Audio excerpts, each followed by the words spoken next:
We've been talking about the notion of creating a world that is truly sustainable and a world that continues to grow and expand far beyond what it currently is. Why is that such an imperative now? Well, I personally think it's an imperative because I see the abuse that we've been doing to the earth and the use of the earth that we've been doing. And what we've done is we've created huge numbers of places where we've strip mined, where we've taken away the natural state of that particular area to create something else. Like in South America, they cut down rainforests, they burn out rainforests so they can plant crops, so that they can grow cows, so that they can sell the meat to places like McDonald's.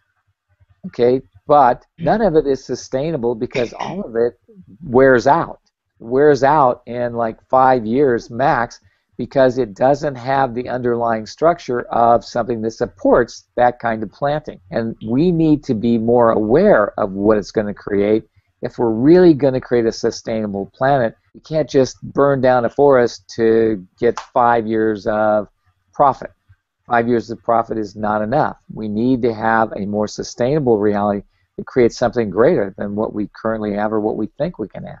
What would it take for people to gain more awareness of different possibilities? It's like every time we come to a conclusion, a judgment, a decision, or a computation, all of which are judgments, it's like what we do is we cut off all the pathways that would lead to awareness in favor of those decisions, judgments, computations, and conclusions. So if you just even start with the thing of going, okay, so am I making am I doing a decision, a judgment, a computation, or a conclusion here? And if you are, then go, okay, everything that is, I'm going to destroy that. And now, what else is possible? Go to the question, what else is possible that I've never considered? Because that's the thing that's going to create a greater possibility. How do people recognize when they're in judgment, and how do they actually move from judgment into awareness? Well, when you're doing judgment, you always have to come to a conclusion with the judgment. Okay, it has to have a conclusion in it. And then you'll try and justify it and compute why it is so. So it's like it's like you're using decision, judgment, computation, and conclusion in order to keep any judgment in existence. You use all four because you will always have to conclude, and you will always have to compensate, and you will always have to justify why you made that choice. When you are functioning from awareness, there is no justification for the awareness. It's sort of like, I don't know, I just know. And it's like the reality is you don't have to have a reason or a purpose for what you choose.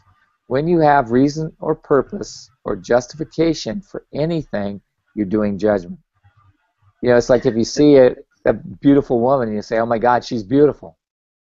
Is that a justification? Do you have to justify that? Do you have to reason it? Do you have to have a purpose in it?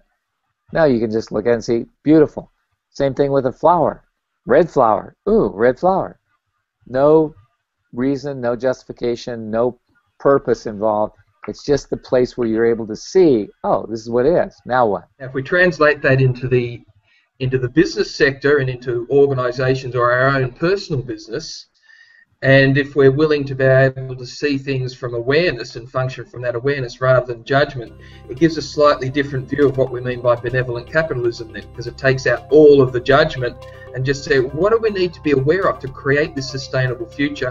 What do we need to be aware of to actually change what needs to change?